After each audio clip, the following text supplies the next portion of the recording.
Good morning. Hope you're doing well this morning.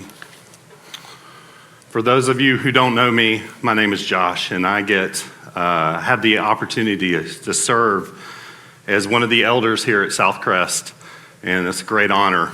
But I'm going to go a little bit off script this morning, and I want to address the parents in the room. I want you to understand just how important your job is. And it can seem thankless at times, it can seem hard at times, it can seem like it has no benefits. But I stand here as someone who, in their teenage years, after I lost my father when I was 14, I had just a mom who loved me very much and poured into me. And I was not an easy teenager. I had a really hard teenage years, very angry, did a lot of things, ended up in jail, did a lot of stuff that made her life really difficult. But my mom never gave up on me, and she always loved me, and she always continued to try to help me do the right things, make the right decisions. And when I was 17 years old, the fruit of her labor was realized when I became a Christian and gave my life to Christ. And for the last 28 years or so, I've had the opportunity to share my testimony. I've had the opportunity to speak at a lot of places, to preach at a lot of places. But one thing has been consistent is that I always called my mom and thanked her for what she did, told her that I was speaking, told her what I was preaching about, and we would pray together. And it hit me this morning. It hit me this morning that this very first time that I've preached without her. So, this is a tough one. But I want you to hear today that if you're a parent and you're going through it, life is hard. And it seems like nothing you say is getting through to those kids. From someone whose mom definitely felt that way when I was a teenager, just know you're making much more of an impact than you ever think you were. And just keep fighting the good fight. Thank you for letting me go through that. I'm wearing a cherry blossom polo for my mom. That was one of her favorite flowers. And so it was like one of those moments this morning where one of the things that I always did would call her to let her know. So if you don't know me, or if you do know me, you know that I've been married to my wife for a long time. We've been married almost 20 years. And she deserves an award for putting up with me and our children for as long as she has. You want to talk about going through it, you go through it with us. We could almost have a reality show about our family. Like, we constantly have entertainment happening in our family. And the old adage that opposites attract is very true in our family. My wife and I's personalities are very different. One of us is very reserved, calm, and considers what they're going to say before they say it. The other of us are not those things. They're very extroverted, loud, and oftentimes says exactly what comes to their mind when it comes to their mind. I'm not pointing fingers, but if you know us, you know what I'm talking about. One of us likes to dip their fries in mayonnaise. The other one can't even stand to look at mayonnaise. Side note, if you dip your fries in mayonnaise, you're gross. Just saying that. One of us likes to hike in the woods, swim in rivers, and fish. The other one thinks that roughing it is going anywhere without central AC. Again, not pointing fingers. But we have a lot of differences, but one thing that we do have in common is that we love movies. We've always loved movies. We've always gone to see movies, watched movies. We enjoy them, but our taste in movies are very different. Okay? So my wife loves the romantic movies, right? We're talking Hallmark level predictability, right?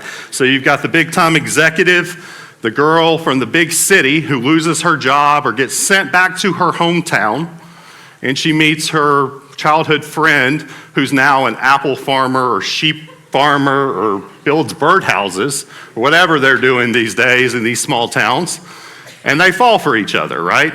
And so you think everything's going really well, and then there's this moment where it seems like it's not going to go well, right? So her old job calls back, the old ex-girlfriend shows back up, or he decides to sell the farm, right? And so everything's falling apart, but miraculously, everything gets cleared up.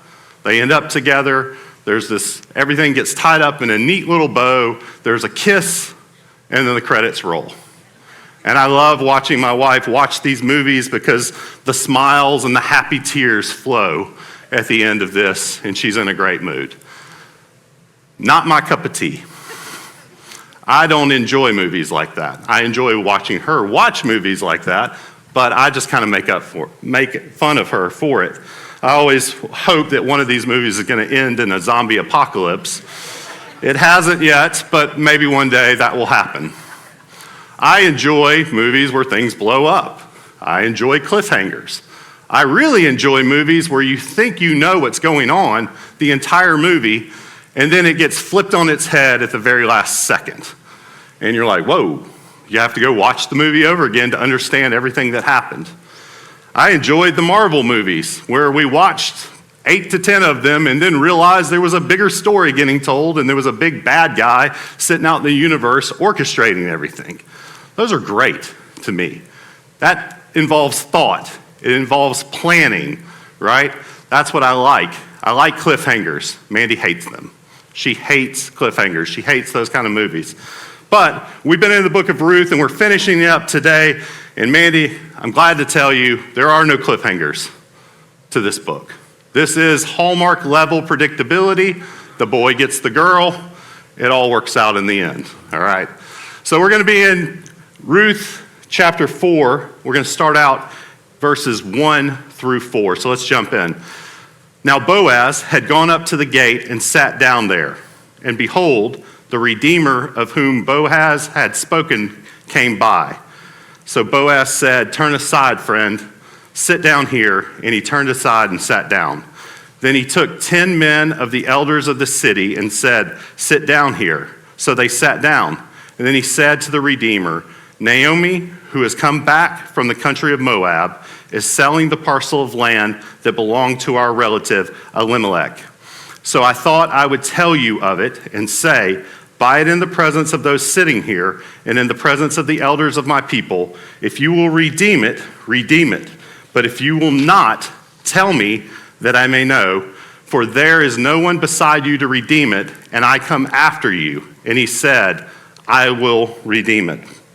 So if you were with us last week, we were talking about Boaz, and in chapter 3, Boaz talks about there's this moment where Ruth is trying her hardest to have this land brought so that she doesn't have to go off by herself, get thrown out of the land.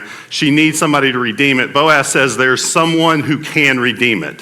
All right, so there's a family member of Elimelech who is able to redeem it. And so this whole idea of a kinsman redeemer is this idea of a relative of this man who can continue the bloodline, continue the inheritance. But there are some requirements of a kinsman redeemer. So let's look at those 4 requirements. So we have 4 requirements of a kinsman redeemer that gives the qualifications to allow them to be able to redeem someone or redeem that line. Number 1, you had to be a relative or a kin, right? And so this person, this redeemer that Boaz is talking about here, is a relative of Elimelech. So he is capable of stepping in for his relative in this moment. They had to be willing. You couldn't be forced to redeem it. You had to make a choice, okay? So you had to be willing. You had to be able to redeem. What I mean by this is that you had to have the means. You had to have resources and able to buy the land. If you didn't have the resources to buy the land or redeem it, however, take on that inheritance, you couldn't do it. And then the last piece of it is that you had to pay the price in full. So those are the 4 requirements. And at first glance, it appears that this Redeemer that Boaz is talking about and is brought into the town is meeting all of those requirements. But is he really? So we're going to look at verses 5 and 6, and we're going to see that maybe it's not what it first appeared. It says that Boaz said, "The day you buy the field from the hand of Naomi, you also acquire Ruth, the Moabite, the widow of the dead, in order to perpetuate the name of the dead in his inheritance." Then the Redeemer said, "I cannot redeem it for myself, lest I impair my own inheritance. Take my right of redemption yourself, for I cannot redeem it." See, the Redeemer was willing to buy the land. He was a kin. He was willing to buy the land. He had the means to buy the land. But he wasn't willing to pay the full price. Because Boaz says the full price is if you're going to redeem the land, you're getting Naomi, you're also going to have to marry Ruth. And when he realized that, he said, "No, I'm not willing to pay that price, because that's going to water down my inheritance. That's going to eat into my family's inheritance and bring on this bloodline that we're not a part of." And so the Redeemer says, "No." And we've already seen that Boaz says, "If you're not willing to redeem it, I will." Boaz, again, is the model gentleman here, right? He's the, as my wife likes to call it, the main male character who's stepping in, doing the right thing here, being that model person, stepping in and willing to redeem the land, right? So, Mandy, this is your moment. The guy's about to get the girl, all right?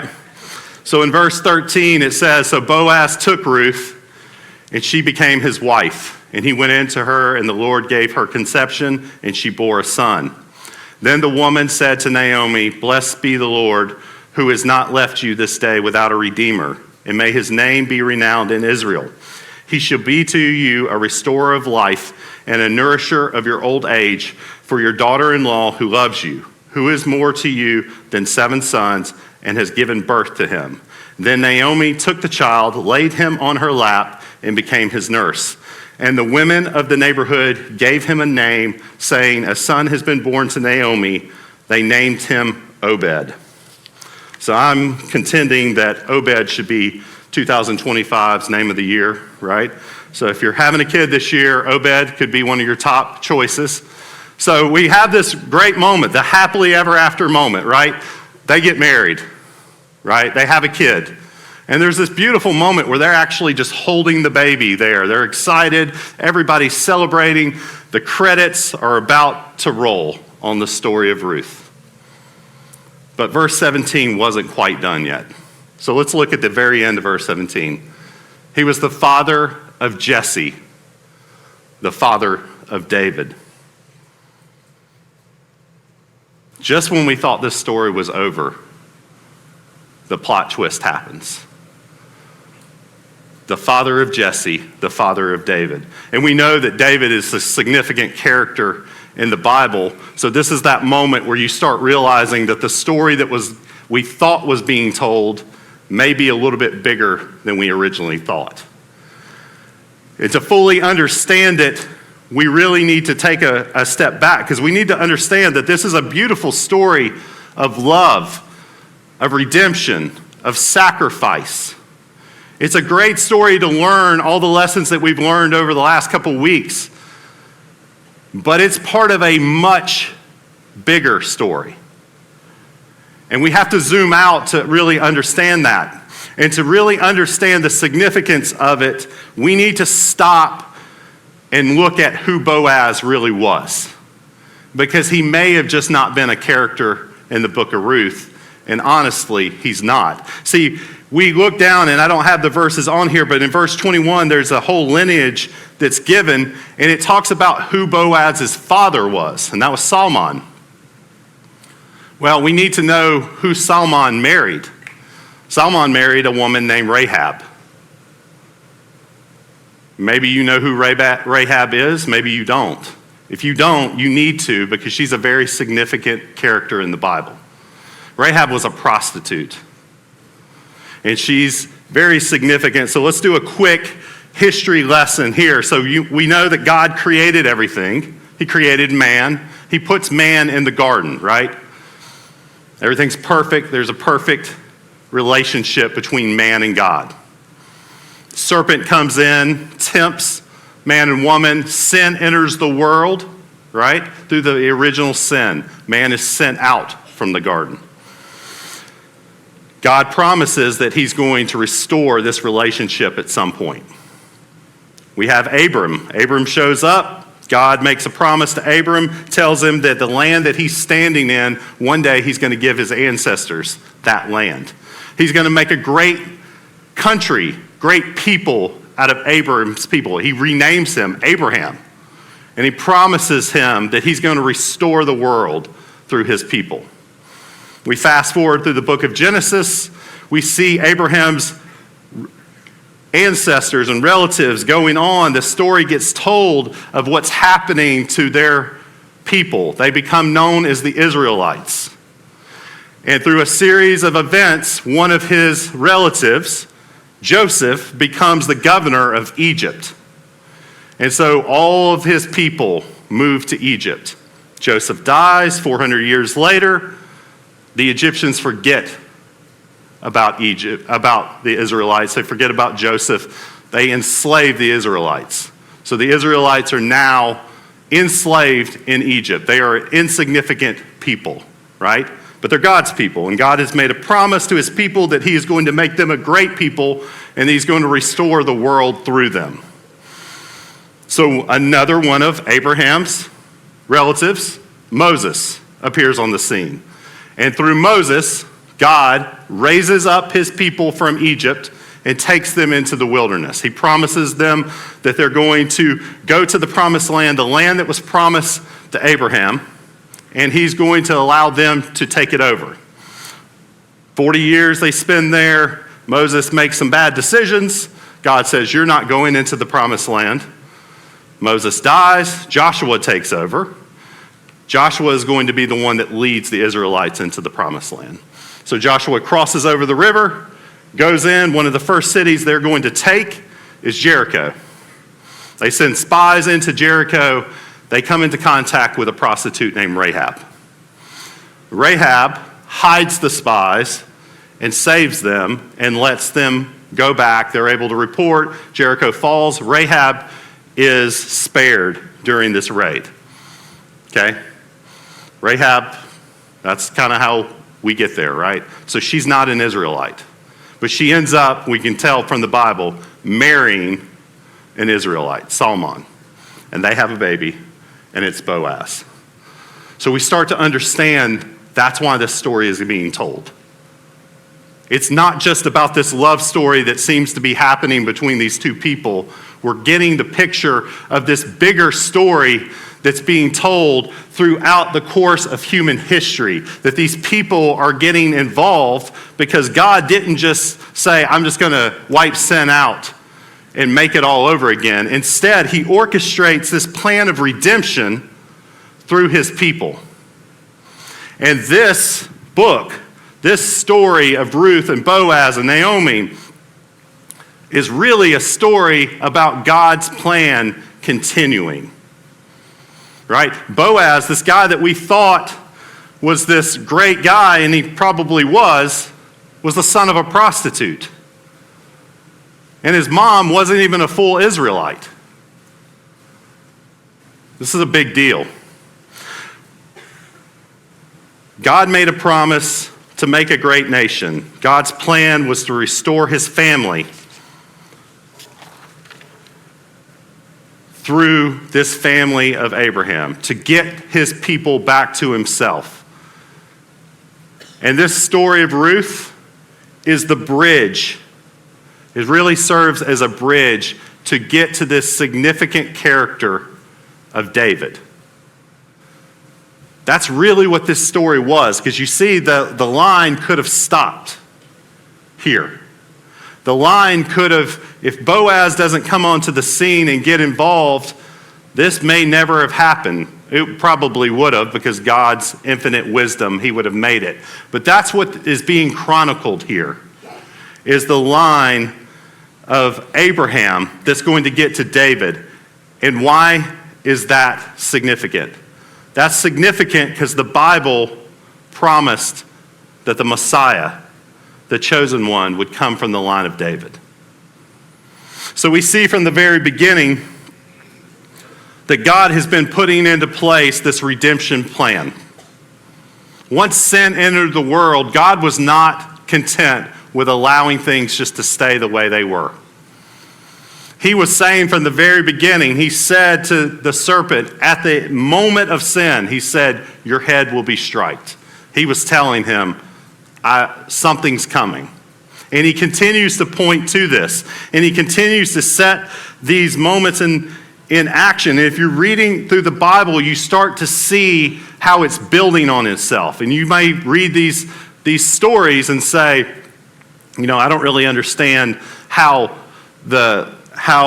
Leviticus, the law, it's really hard. I took a Old Testament law class in college, and it was the most boring, literally the most boring class I've ever taken in my life. I found out more about eating shellfish and pork and, all these laws about what can make you clean and unclean. And you're like, so how is that a part of the story?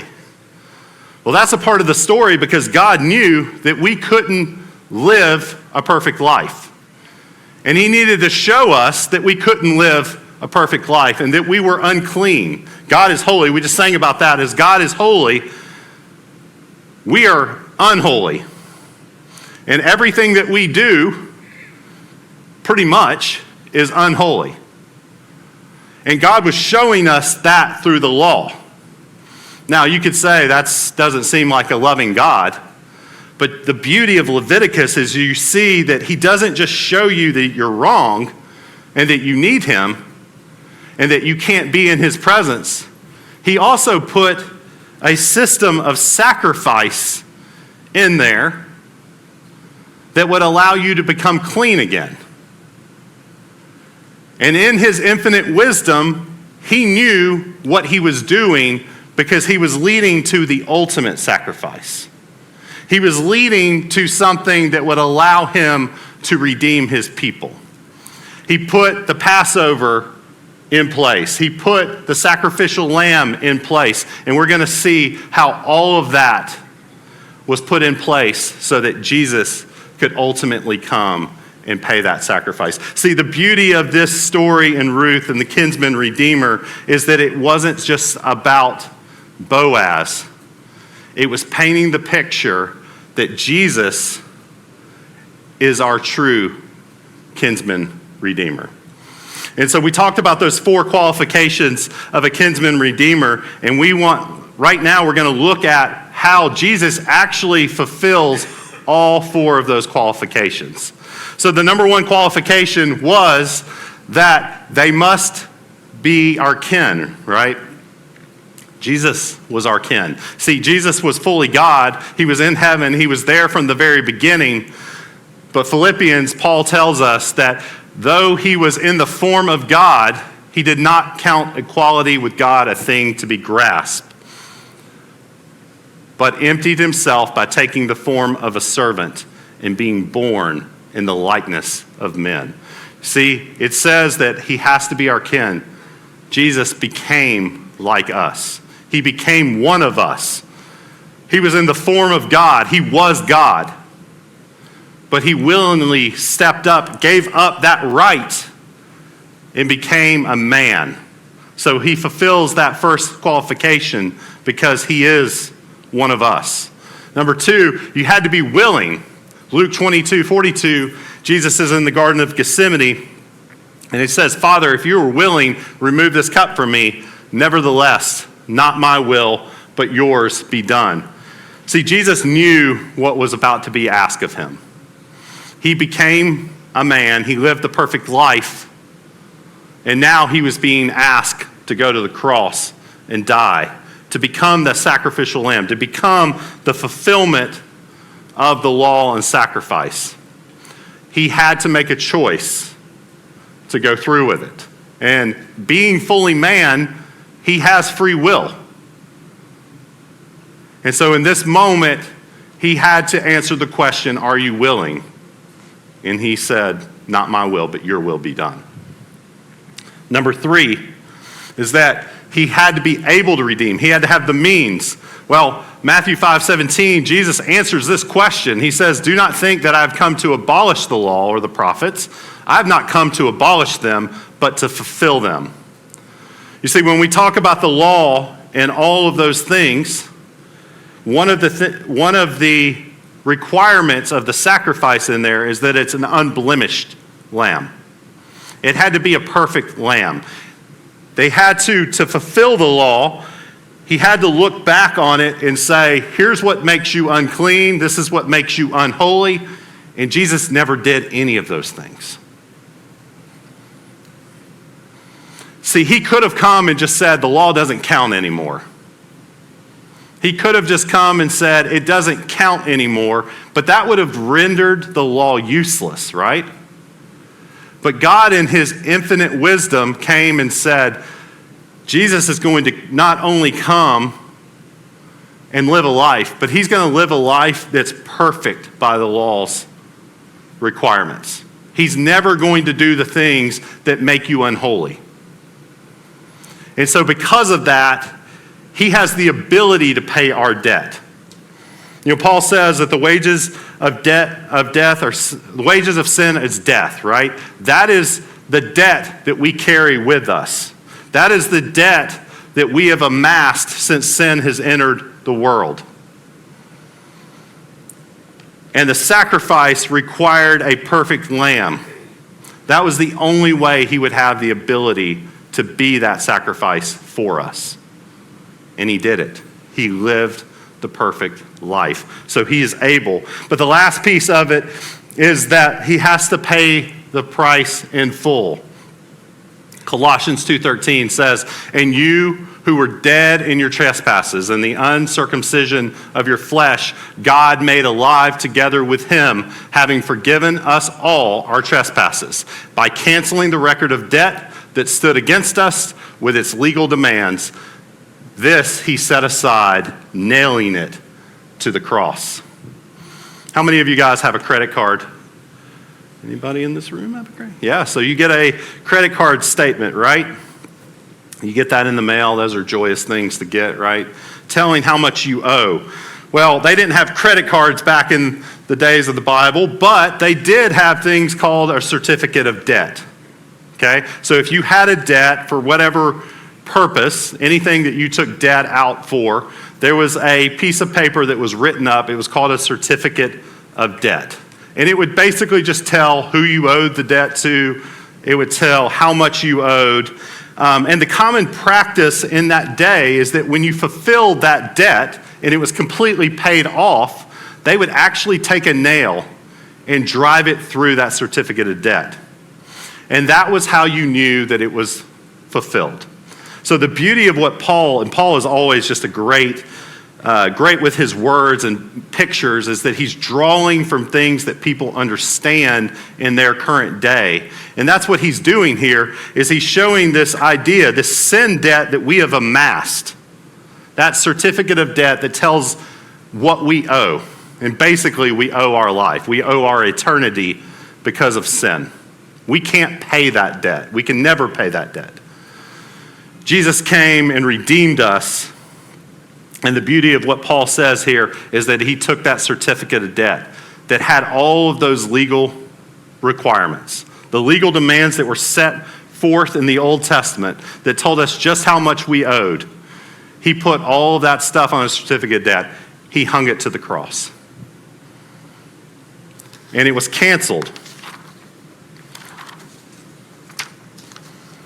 Like Ruth, we're lost.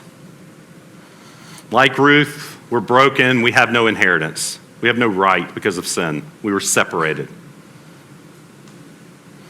But like Ruth, there is a Redeemer. But unlike Ruth, we have a perfect Redeemer. Jesus. He's like us. He's able to redeem us. He's willing to redeem us. He's willing and has already paid the full price. So maybe you're here today. I don't know where you are in your faith journey or in your life today, and you're saying, maybe you're wrestling with doubts.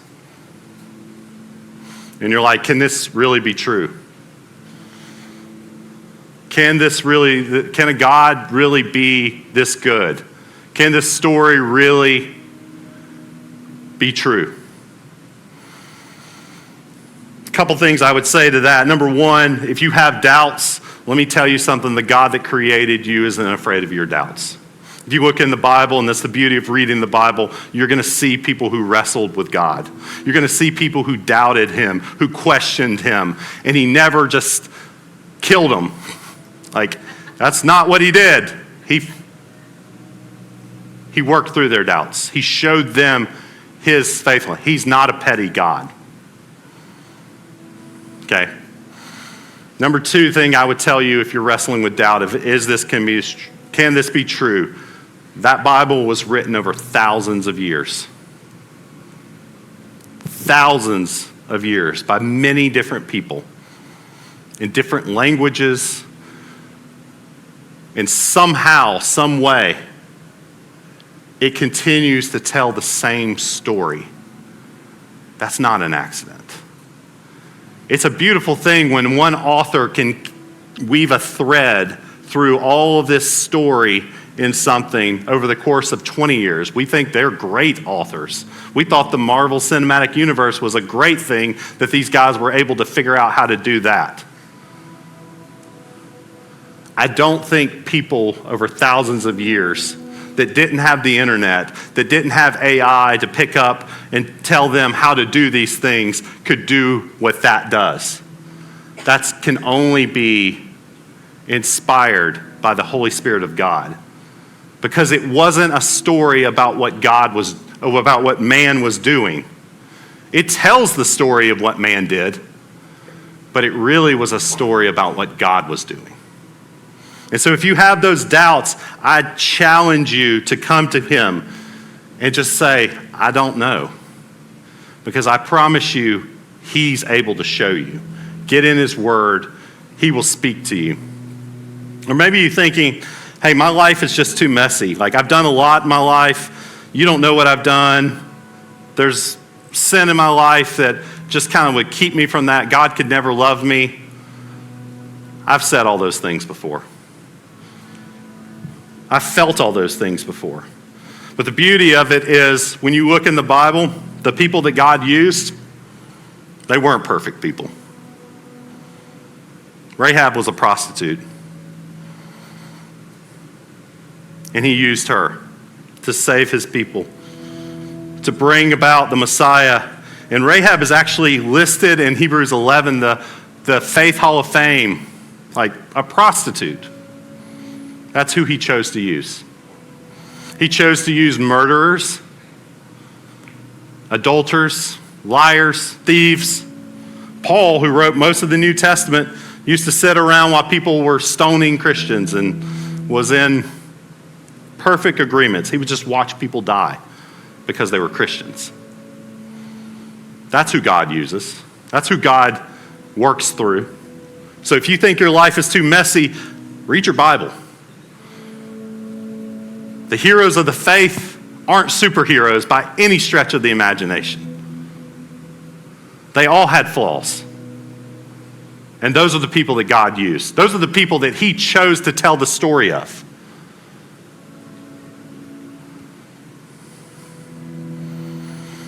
The beauty of the gospel is this: it has never been and will never be about what you and I accomplish or what we can accomplish. It has always been and will always be about what God is willing to do to redeem his people.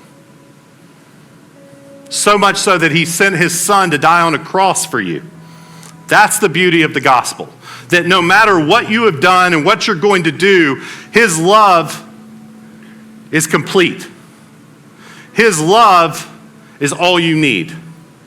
Everything that needs to be accomplished to get you to heaven has already been done.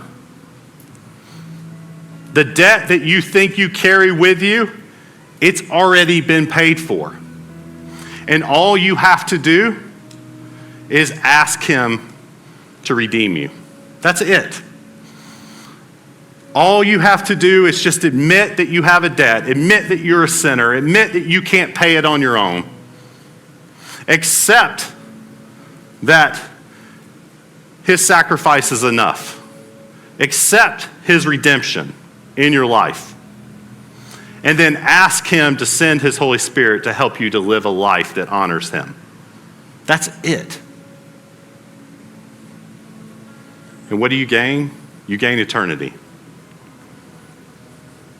So if you're here today and you've never done that, and you're struggling with those kind of doubts, you're struggling with what that really means for your life, you're struggling with whether you actually can believe that, maybe you're like, I want to believe that. You want to talk to somebody. I'll be in the back here. We've got JJ over here. We've got Matt in the back who are elders here. We can talk with you. We'll pray with you. Just come talk to us. We've all been at a place where we're really not sure about this story. We've all been at a place where we thought that maybe God couldn't love us. And the only thing that makes us special is that we said yes. That's it. We didn't do anything else. I'm up here today not because of anything special. I'm up here today because I said yes. Because I accepted the sacrifice that was made for me. The beautiful story of love, if we're in February, it's the month of love. You can love stories. You can watch movies. You can read books. You can write cards to the person that you love, your Valentine, all those things. Don't leave this month without embracing the greatest love story ever. The story of how we were lost in the garden. We got separated from the God that created us. And he was not content with that. He set in motion a plan of redemption. That he was ultimately going to do all these things to bring upon his son to die on the cross, to die for your sins, so that you could be redeemed. He is your kinsman redeemer. He is the one that will bring you back into a relationship with your God, that will fulfill everything you've ever been looking for. All of that stuff is a longing for God. We just, like greed, power, like all of that stuff it's just this void in us because we're not with God anymore. And ultimately, this is how we get back to it.